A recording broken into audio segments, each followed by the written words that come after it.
Welcome boys and girls, Kostaltyn here with a discussion about Kostaltyn in Total War Warhammer 3 Immortal Empires, who is much better of a legendary lord than one might actually think at first glance. I know a lot of people favor Catherine or other legendary lords.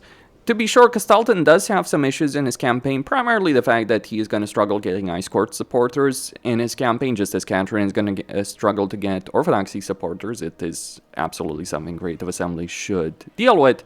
But he does have a bunch of advantages as well. He can get Ogre Mercenaries on turn 1 because he starts very close to Maneater, so that is one advantage. And then you can just go over here on any difficulty, auto-resolve this element, take over this element, and get yourself some Kislevite warriors or regular Kossars. Get a Root Marcher, get replenished troops for the Patriarch you have, so you do start with the ability of replenishing troops. Like Boris, Urson, and Kostaltyn have this advantage of starting with the Patriarch, so they have better casualty replenishment from the very beginning of the campaign. You can also get an Ice Witch Lord over here in Kostaltyn, in both Erengrad, one in Erengrad and one in the settlement that he just took. Yeah, so one over there, but just making sure that I'm getting the proper trace over here, because yeah, I'm using a bunch of different Ice Witches, but regardless. And just recruit Kislevite warriors, switch over here to the relief columns to get that recruitment benefit. And here is one of the very tangible benefits that Kostaltyn does have in his campaign. Beyond faction effects, lord effects, or anything like that. You can, early on, really screw over Fraught Unclean. Because you see, if you look at Fraught Unclean, right? He's always going to wipe out this army of the Drusian Enclave, and then he's going to take 4 strong off. Unless you prevent them from doing so. So how do you do that? Well, you start with Castle Alexandrinov. You can trade Castle Alexandrinov for the fort and get a bunch of different agreements over here. And that way, Fraught will not gain anything from this settlement. You can trade it back, that's not a problem. Research-wise, I'd recommend getting Ice Sculpting. I'd also recommend using the Load Save character system to get yourself a Frost Maiden. One with Glacial Blaster, Logisticon, and Economist is, generally speaking, one of the best choices. Research-wise, you do want to get that extra hero capacity you can run around with too. Get the Tallow Keeper's Guild, recruit some units. That is just literally turn 1 of his campaign. This army will attack you at the end of the turn. You may or may not lose some units. I mean, obviously, I'm just demonstrating things over here in this campaign. So don't necessarily take it as, a guide on how exactly, to play this. Because obviously, you should fight these battles manually, but I'm just demonstrating things. So, okay. Fraught over here, as you can see, he defeated the army, but he retreated because he doesn't have the capability to take a settlement in a siege. Okay, so I guess we are going to have to fight this battle manually. Hooray! But let's just do so. Or, I'll just save myself a bit of time over there. I don't know why the AI stats modifier was set to low. Whatever, right? Just do that. And then set the battle difficulty to all that. But yeah, you would have to fight these battles manually. I thought I could get away with an auto-resolve. Apparently not. But anyway, that's not the important bit. So you can see that Fraught withdrew over there. He's never going to take that settlement if you do so. And now if we do a bit of a scouting situation over here, we can see what our situation here is that we can take advantage. So we can start getting a couple of deals over here with a number of factions. So the Drusian Enclave has lost some territory, but they're okay. So what we want to do right here is we want to get some Kislevite warriors. We want to get more Kislevite warriors. We can also get Ogre Mercenaries, Man-Eaters, all that kind of stuff in this campaign. There's a couple of options. So we end the turn right here. We get Inspiring Presence. We get Firing Drills, all that good stuff. Urson's Roar. So one of the first tangible benefits in this campaign is really the fact that you can prevent Fraught from becoming as powerful as he might be. But you can also screw over Aazil in a very substantial way, because you can set up an ambush for Aazil, one that he will find it irresistible, pretty much. So here's how we do that. We literally go to the Brotherhood of the Bear, and we ask to join their war against Aazil. We may want to do so anyway, because, money. But if we look at here, first off, I just want to move Kostaltyn right here through. If we look at this forest right here, we can see that this location has a fairly high ambush success chance, just generally speaking, right? Take some dervishes, maybe just some Kislev warriors. Okay, so we go to the Brotherhood of the Bear. We declare war on the Static Legions. We might even get the trade agreement. We can also get a confederation for them. And we do gain those kind of really solid benefits, like, you know, economically speaking. We can recruit more Kossars, all kinds of stuff right here. And we can even recruit, we can even sell this element to the Druzane Enclave, get a defensive alliance with these guys.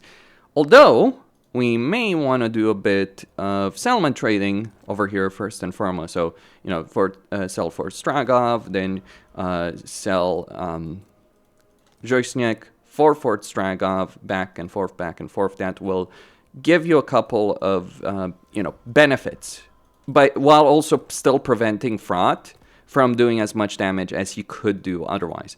And so now, while this is not a guarantee, and I wish to stress that out, there is no guarantee that you will succeed in this ambush. Even if you fail in this ambush, provided you haven't taken too many casualties previously, there's a very high chance that you will defeat Aazil. But ideally, of course, you know, you declare war, you defeat him in an ambush, you win the battle, and also look at how we've screwed over, you know, Frot over there. So Aazil, you know, he tried to ambush us. He tried to attack us right there. The ambush didn't work, but we drew him in, importantly. Like, this is one of the significant points about this. It's not even necessarily about, like, oh, the ambush will guarantee. No, it's about the fact that you can draw him in into a situation that's flat not freaking winnable for him. Because he cannot defeat this many troops on his own. So you can eliminate Aazil very quickly over here before he becomes a problem. Speaking about defeating Aazil, one of the things you want to do in this situation, like, you don't want to corner camp, you don't want to distract some units, like, but yeah, there's no way this army right here loses against this army. Like, I'll even fight them myself manually, just so people know you just use auto-resolve to win it. I'll even fight them myself manually just to prove this point. Because once you do defeat this army, like, obviously the ambush would have given me an auto-resolve win, but once you defeat this army, GG well played, Aazil is done. Okay, and with this victory, very, very easy victory, all things considered. We did outnumber him 2-1, all things, however. We can now get a bit of devotion and, crucially, some campaign movement range. And we can go chase him down. And even annihilate him, even by the looks of it. Well, we're not that lucky, unfortunately.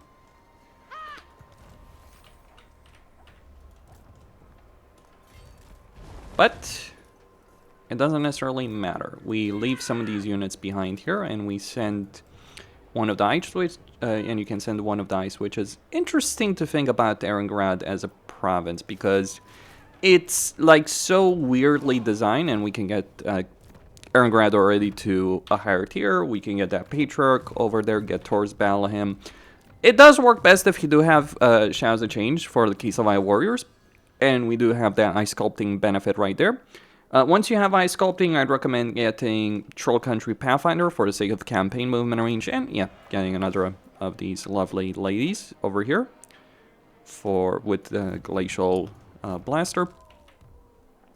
So yeah, level 6, all things considered. And yeah, Aazil is just going to be finished in a turn from now. Very, very easy, very simple. And as you can see, Frot is either going to try and take the settlement right there in Troll Country, which means that Frot himself is vulnerable. Guess what we're going to do over here? Now, we could just go and eliminate Frot, no problem. Or we can let him take the settlement. I'd recommend going with the leaning towards the Orthodoxy, because the kind of benefits they get, specifically the 10% campaign movement range they pick up over here. Okay, so with this sorted out, here's what we do. We take a Kostaltyn, we take a Frost Maiden right there. It is going to say a Valiant defeat, so it is going to be something you're going to want to fight manually.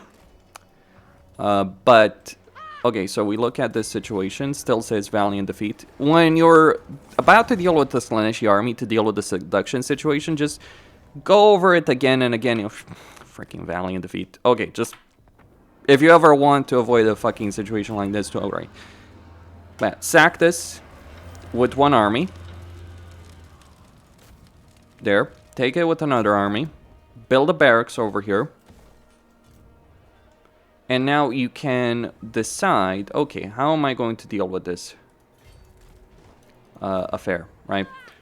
I have a couple of options available right here. Option 1. I can let Front take the settlement and then I counterattack and drive him out. Could be a bit tricky, right?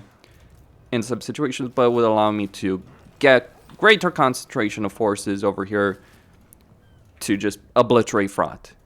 Like, that's the tangible benefit of doing this. You know, it would also allow me to get that hero into the frame, maybe even another lord. So that's option 1. With respect to this. But let's take a look at an option. Like, I could either try and attack him directly.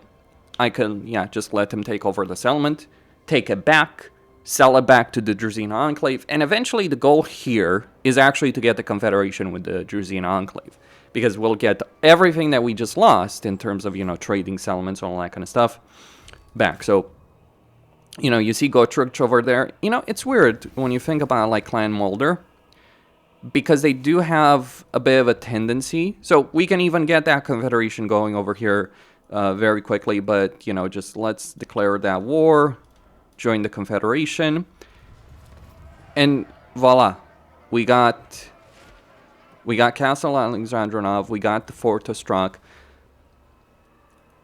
I would probably say that it's worth keeping this province for just a bit, right? But regardless of what you decide to do and how you decide to do it over here, yeah, like Skaven, like Warriors of Chaos, Grey Out Resolve, that's one of the reasons removing Aazil is such a crucial aspect. But now we can go turn around and get a military alliance with the Brotherhood of the Bear right here for the Tower of Crach. They may defeat these guys right here. They may not, you know. And we get even an extra Frost Maiden right here. Or, yeah, Frost Maiden as well as... And we don't care necessarily that we lose some Kislev warriors to deal with Front. Take this element. And now, depending on how you want to... How far you want the bullshit meter to go, you can even screw over Katrin a bit. Because you can sell Fort Ostrog to Katrin, right? Get a lot of money. I would recommend waiting a bit with respect to that. Like, you know, get your Ataman sorted out. Like, just get one Ataman. Get a church. Get a patriarch. Get those kind of benefits. Defeat Front. But you do want to start building supporters of Katrin as well. So, you know, you can get that recruitment benefit. Switch over here to control. So we're sitting here on a pile of money. And two of our big enemies are dealt with as Kostaltyn. Like, very freaking easily.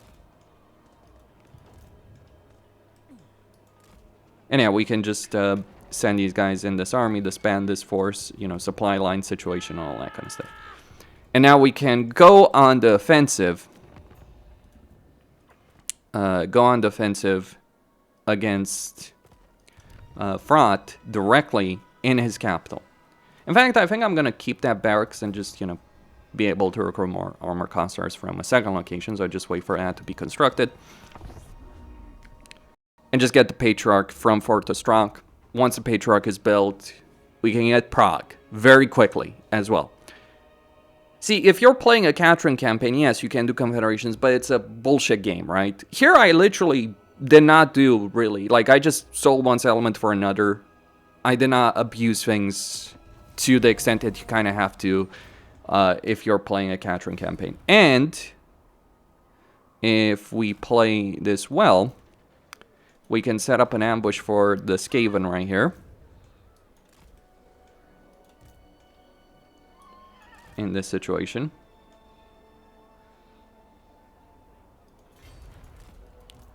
Or ambush upon ambush. Hilarity ensues. Money might be a bit of a problem, to be sure, but, you know, armor cossars are armor cossars. But one of the problems that you may face when dealing with fraud, and I'm sure anyone who's played knows exactly what I'm talking about, is that problem when not one of his armies, but when he's throwing multiple armies against you at the same time against a particular target. That's when it becomes a problem. By doing it, right, we're dispersing his forces, like just one at a time. Gotta be a bit careful. Just gotta be a bit careful, because they can and will ambush you if you're not careful whatsoever. But as you can see, like, you know, he's just moving an army closer to me. He's got 2 more stacks. So I'm just gonna be a bit careful right here to see what the picture is. He's probably going to retreat right here with this one.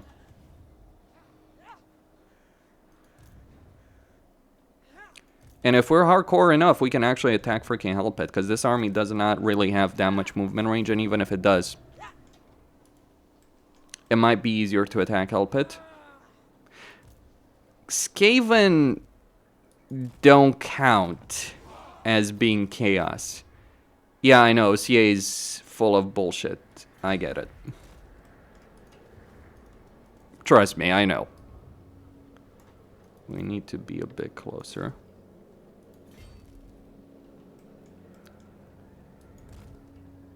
Okay, move that over there. It is the game of chess right here. But another Skaven army annihilated. Some replenishment, some money.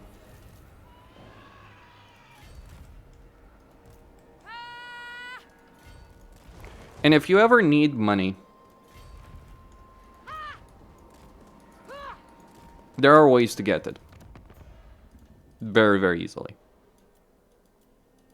If you're willing to sell some territory to, you know, certain factions, or do a couple of declarations of war against other factions, like, yo, let's declare war against Avarik, who's gonna give a shit? More or less.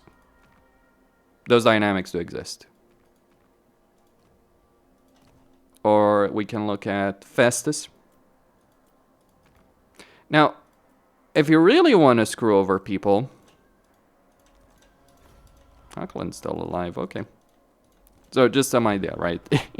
I will literally ally chaos to defeat chaos.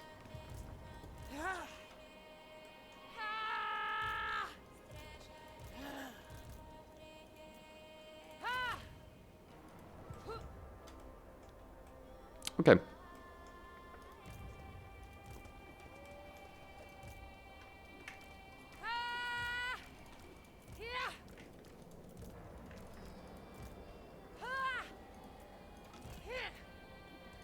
She's pretty loud, isn't she?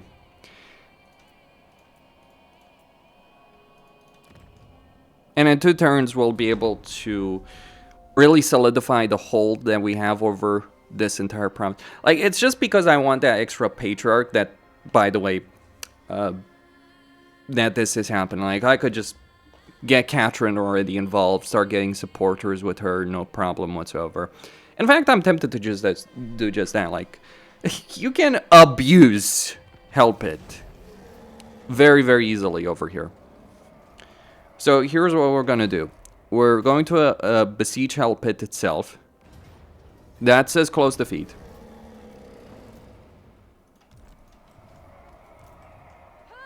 Ambush failed.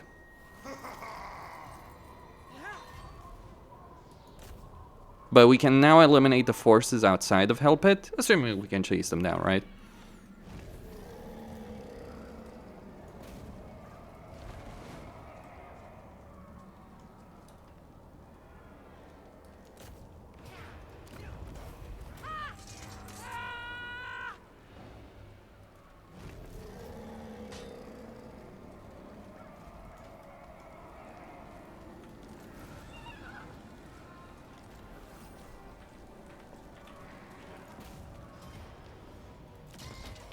So we'll lose a couple of men. Problem.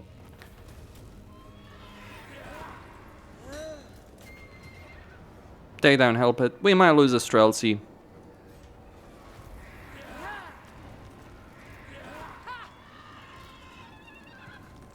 But there's ways of dealing with this.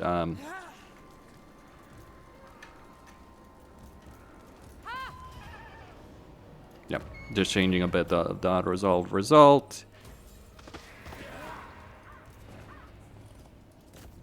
And that's how you deal with the Skaven nuisance in a campaign.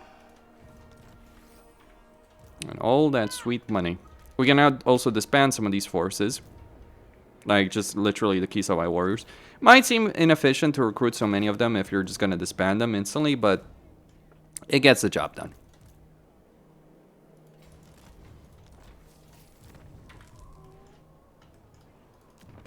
And eventually, these guys are going to be willing to confederate with us.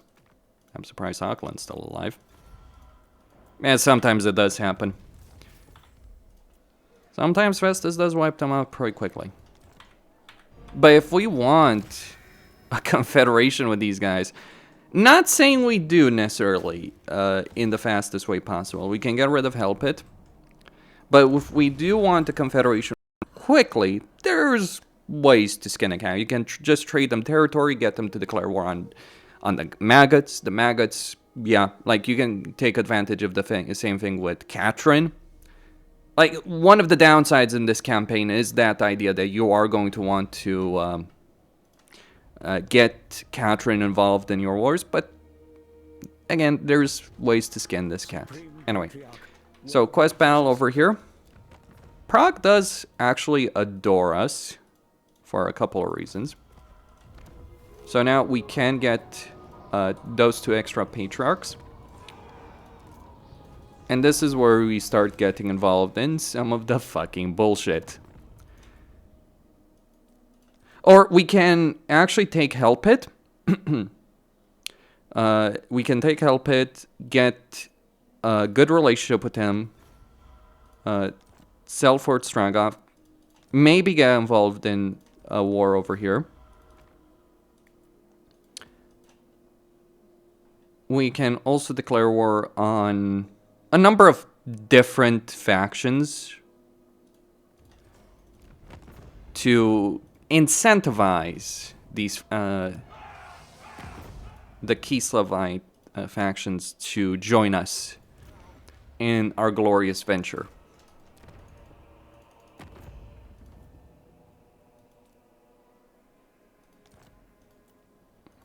But we can get these guys to join us against Nordland, for instance, for Castle Alexandrinov. And we can, again, just declare war on a couple of factions, take advantage of the situation. Like, you know, we can go to war with Talabayam, for instance, for Festus, because he does have that tendency of declaring war on Talabayam. And just trade territories to these guys, even if it costs you money, right? Because you can always get it back, no problem. And it might take a couple of turns to, you know, get it all back, but eventually you will. Research-wise, you might want to get convalescence.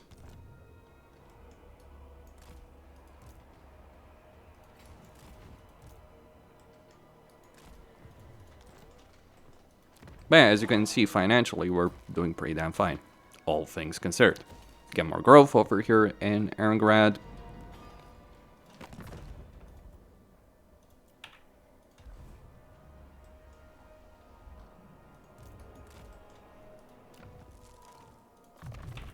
And while Arbol may burn some of this portion of the ground, it's actually to our benefit if he kind of does so. Because that makes it more likely that Prague, you know, if they lose an entire stack, they're more likely to confederate with us. And again, like, Arbol may, like, he may declare war on us, but, you know, we can actually sell Plesk to Katrin, provided, like, this is one of the benefits. You eliminate the threat to Prague, like, boom, Prague done. And we can now sell Plesk to Katrin. Boom. and sell the entire Eastern Oblast, get her to fight Chaos on our behalf.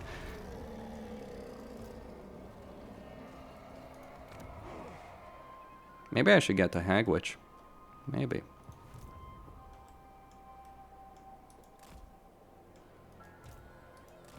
Or just do a couple of, you know, bullshit. So now we declare war on Arbol, and these guys are gonna join us. Like, hell, we can even guarantee maybe a confederation with these guys, like, you know, just get them to declare war on. Like, just, let's see if they were willing to do it for Testrak. Maybe not both of them. The more territory, by the way, you sell in a territory to a faction, they're willing to pay for other things. So, you know, Fort Stragov over here.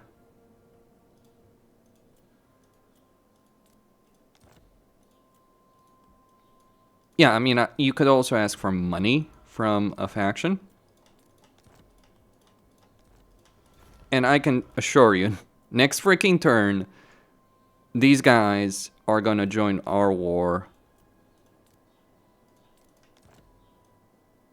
against... Like, if I want to confederate Katrin, by the way, I can do so freaking easily.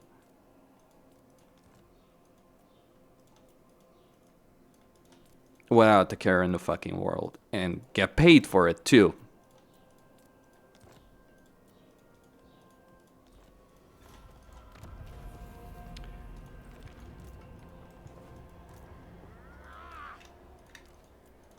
So disband that army.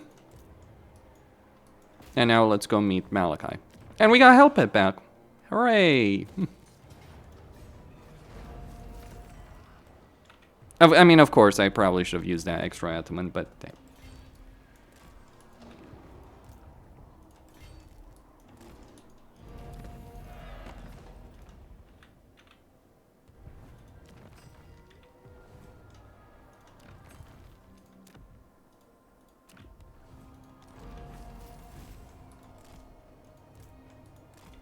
One over there, one over there.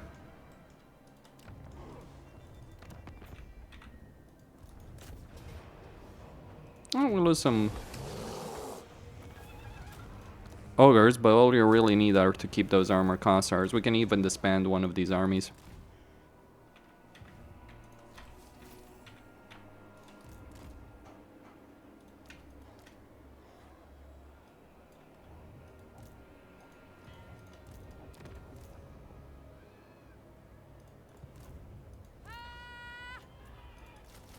And the only reason we care about the armor cossars is, you know, obviously, and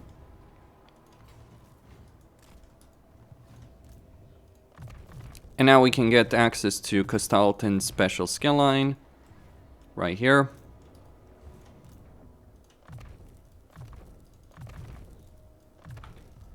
Which is pretty strong in terms of, like, recruitment benefits, too. Because if we look at the situation over here, you get the ability of increasing local recruitment capacity by 2 in a settlement. So yeah, you can just keep recruiting, you know, regular cossars. We're already pushing towards tier 3 Erengrad by turn 11, and it's not really the initial push that's necessarily going to be the most substantial benefit. It's going to be later on. Though, it's gotta be said, tier 3 Erengrad is a beast of a settlement, because you look at what you get at tier 3. Specifically, you get Ice Switch Quarters, you're getting a Light Dwarf Solids, hero capacity for Frost Maidens. And you get 2 slots. So the other thing that you can get is obviously Hag Witches, or you can get Sargard, or the Ataman's residence over there. Now, is it necessary to cheese the load save character system to pull this off? I wouldn't really say so. Like, it's beneficial. The only difference is you might have to fight more battles manually. Sieges. So Katrin over there, she's just going to, you know, fight against Arbol. in that context. Oh, he's gonna declare war on us. And none of my allies are gonna join me. Hooray! That's great. Yeah, sometimes that does happen. But, as you can see, they're willing to fucking confederate, so what do I care about? Especially when I get a freaking massive army right here. And I can just turn around and obliterate Trog. No problem. As for Katrin, we can sell Help It to her, I think. No, we actually can't. Well, as I said, like, I don't want to give up Fort Ostrak and all that for various reasons, but yeah, if I wanted to, I could. Besides, you don't necessarily want to...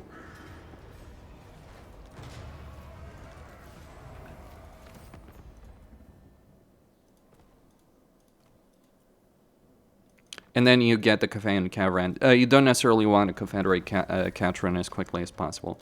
And yeah, another Antoman right here. Let's put them in Prague. So Katrin is defending the city right here. Hilarity ensues. Lieutenant occupy it. And sell all of this to Katrin. Although you may want to wait a bit. Importantly, you want to save Boar resources. So Arbol does have a tendency towards going towards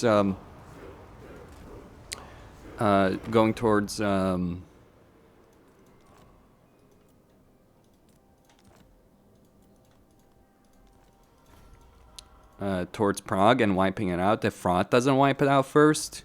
There's also factions you can declare war on for the River Lords or Kafans in general. And because your city is a caravan destination, well, guess what you can do?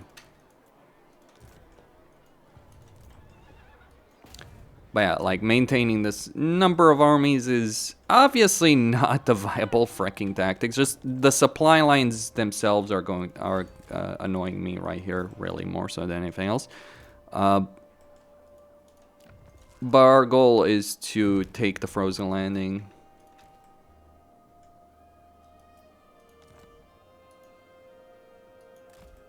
So we could actually sell this to Katrin. Get paid for it.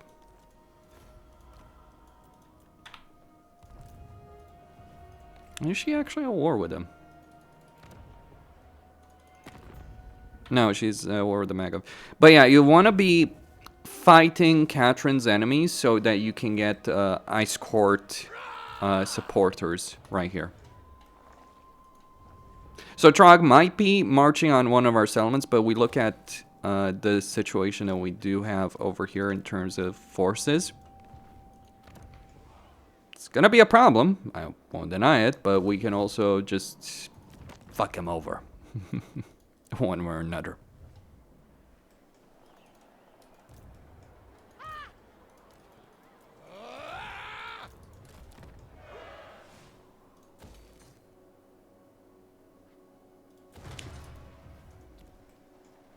No more costs are recruitment needed.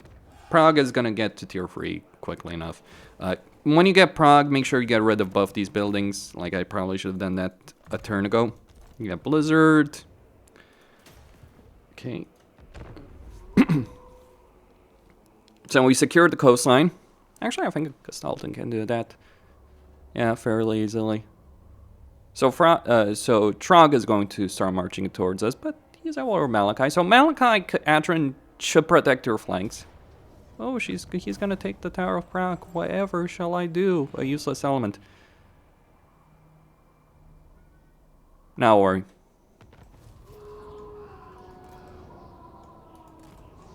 I'm gonna dismiss that one.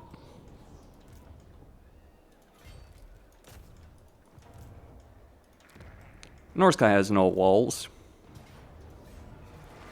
That's the dumb thing.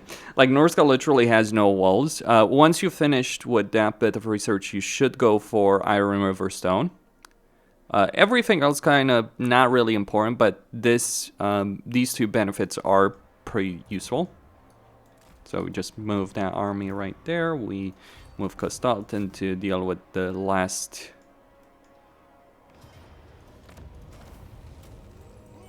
settlement right here. Get more regular Kossars.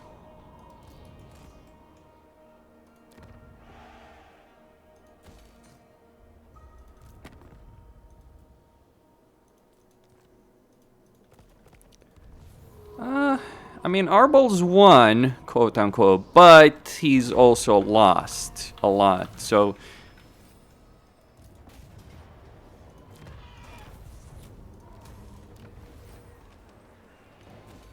it's not really the victory that he might think it to be.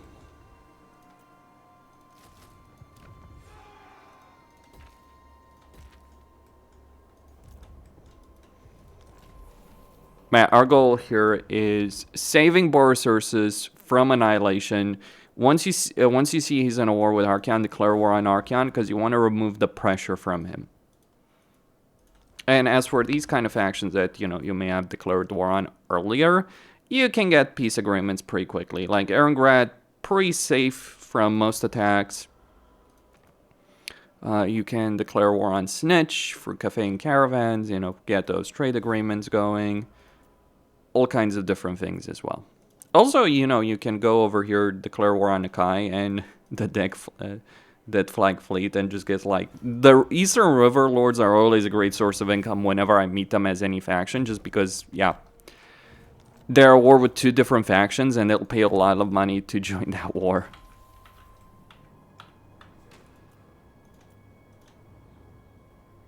So now we have two supporters for the Orthodoxy. We can get duties reward for replenishing 10% campaign movement range. So legacy. We are behind in terms of Ice Court, but we do have that potential tier advantage that we are allowed with Ice Court, with the Orthodoxy compared to the Ice Court. And we can get even Orthodoxy in action at level 20, which may seem a high tier,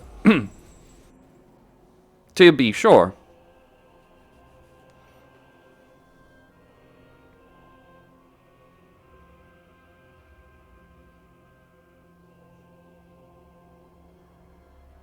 But it is going to work out in a lot of ways in our favor. Okay, so Wolfric's decided he's going to attack us too. Norsca's just meat. Like, seriously, I'm not even exaggerating on that. Like, literally, Norsca is just freaking meat to the chainsaw.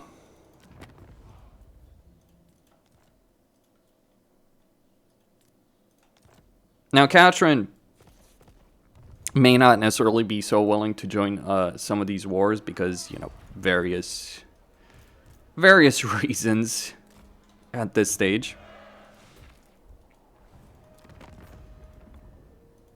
But you may want to keep on to the port anyway.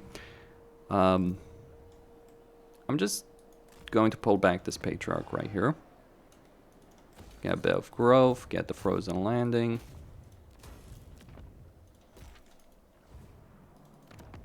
Because obviously she's lost a good amount of territory right there, but eventually you can get her involved in these wars against Trog and Wulfric, and once you do so, especially like the one dilemma you're gonna have in this campaign is, okay, how much territory am I willing to give to Katrin in order to just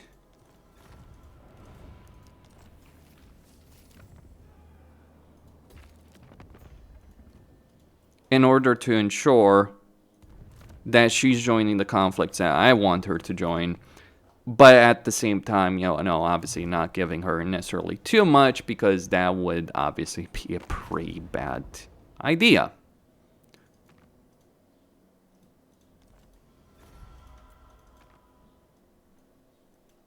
And yeah, Aslan and Kostaltyn get along just freaking fine.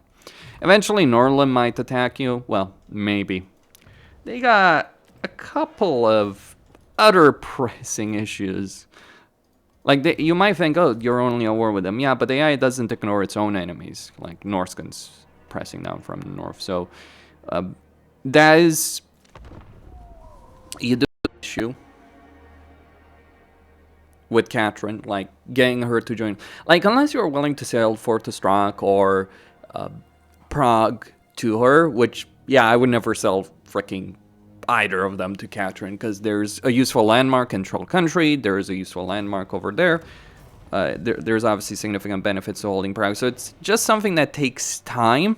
Like, you have that early game advantage in a Kostaltyn campaign and dealing with fraud, dealing with a couple of other issues. The downside is that it just takes longer to grow those supporters. That's one of the reasons I don't really care in some ways about this campaign, or Katrin's campaign, because it's like just that limitation on supporters that ends up screwing you over in multiple ways. That isn't especially a great dynamic to be dealing with.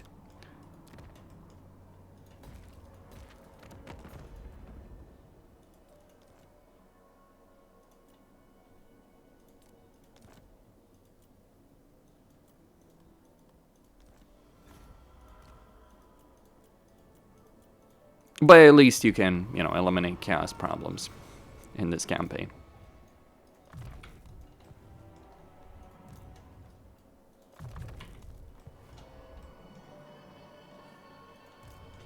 And, you know, literally just march on Arbol or Archeon. Your decision making over here is going to depend on like what happens in War Resources. If you play your cards right, you can annihilate Archeon fairly quickly in this campaign. Okay, so those are the dynamics in playing Kostaltyn's campaign. I think I've made my point pretty clear of the advantages, disadvantages, but I would rather play this campaign in numerous ways than Katrin's. Like, Katrin's campaign, you know, surprisingly, I think Kostaltyn's AI is really useless, whereas Katrin actually does do some things in her campaign. Kostaltyn just, like, needs a literal babysitter if you're not playing him. That's generally my experience on that matter. So yeah, just we're gonna move Kostaltyn slowly over here. Take back the Bay of Blades from the Norscans. Now, in terms of other aspects of this campaign, let's consider his skill line. His item, yeah, his quest battle, not necessarily the worst, but it is something that does require a decent enough army, because you look at this quest battle, you know, there's a decent amount of Dark Elves over here. I do have the auto-resolve quest battle mod enabled here. That's why I could do that. But it's not the easiest quest battle in the world to tackle. So be mindful of that. In terms of a skill line, you do get that kind of recruitment benefit. You do get Patriarch benefit and recruitment faction-wide. Orthodoxy in action, which gives you construction cost minus 20% for all Orthodoxy buildings and come from all buildings. But skill line reasons are not really why you should play Kostaltyn. Because you can guarantee a confederation. Like, if you're playing any Kislev campaign, you can confederate all the other Legendary Lords reasonably quickly in a campaign, if you want to. You do get that ward save melee attack leadership for Kislevite, Kosovite dervishes, and horse archers, and Kossars, though I don't think it's... or it probably is. One benefit for Kostaltyn is he gains rage. Now, you might laugh at the skill and say, oh, he used to get frenzy, that was better. It is better, I'm not gonna lie, but you do get 10% physical resistance, melee attack, and leadership.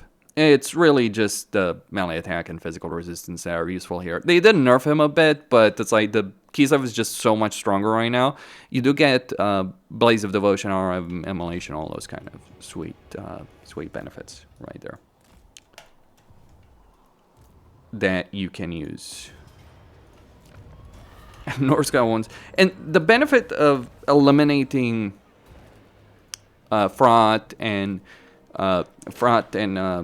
Aazil so quickly and getting Katrin involved in a war with Arbol the way I have done is Norscan can't stand up to you. Like, Norscan will get annihilated by Kislev armies any single fucking day.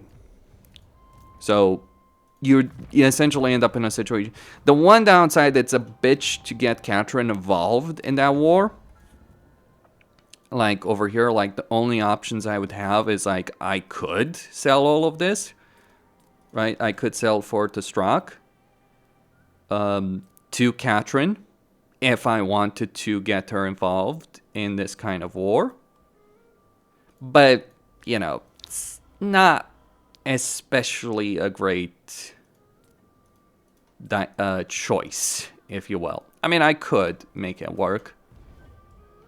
Sure. You know, trade back and forth, for all that kind of shit. But it isn't the most fun choice in a campaign. And that's one of the issues I do have over here, but, you know, you might have to make that. Overall, though, I think Kostaltyn has got some significant advantages. You do have a more useful ally. Like Katrin, you look at Katrin's campaign, right? Like, she's got 3 stacks over here in her campaign. Arbol is not going to defeat her.